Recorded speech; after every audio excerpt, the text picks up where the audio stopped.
Kemarin kan ada isu Gibran ke Papua walaupun sekarang diralat lagi sama Yusril tuh. Menurut lo? Ya seneng lah gue. Nah kalau dia ke Papua, apa yang diharapin sebetulnya sih? Walaupun diralat sama Yusril udah ya, bukan dia yang ke Papua. Ya Gibran itu karena Gibran protes pasti kan.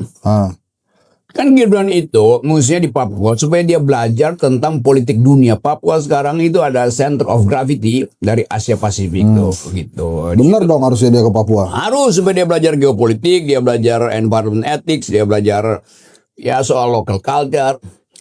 Itu kalau dia mau maju 2029 mestinya dia bilang sama Pak Prabowo, saya bukan sekedar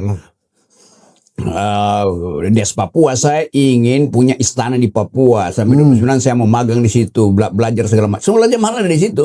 Apalagi sudah food estate 3 juta hektar kan. Dia mesti amanin itu. Lah terus kok kenapa dibatalin? Ya pasti dia merasa dia tidak mampu atau tidak sesuai dengan petunjuk bapaknya. Kan dukunya bilang beda. Nggak, maksud gue juga setuju. Harusnya dia ke Papua aja sekalian dia belajar kan. Iya sampai 2029 jangan balik-balik ke Jakarta. Di Jakarta ya dia bagi-bagi skincare lagi.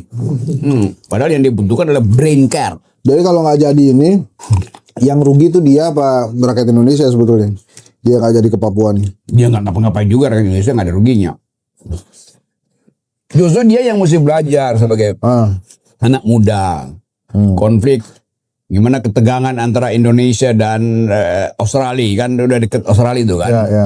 Bahwa di Australia di Darwin tuh pemerintah Australia memfasilitasi naval apa namanya angkatan laut Amerika untuk parkir di situ tuh. Dia pasti apa ya mantau Indonesia dong pasti kan. Beberapa senjata kendali jarak jauh itu dari Australia itu diarahkan justru ke Indonesia tuh. Itu kan Gibran mesti paham. Masa dia paham soal dari situ dia belajar tentang aura politik dunia. Bukan aura farming doang. Itu serius ya. Enggak tapi bener nih. Kita kita bisa berharap nggak sih sama Gibran sebenarnya? Bukan berharap, dia mau nggak jadi pemimpin gitu. Nah kalau dia mau apa syaratnya? Pergi ke Papua. Jadi lebih bagus ke Papua atau ke IKN? IKN itu buat dia kunjungi 3 bulan sekali buat lihat singkong sama tebu yang dia tanam di situ kan. Oh. Ya.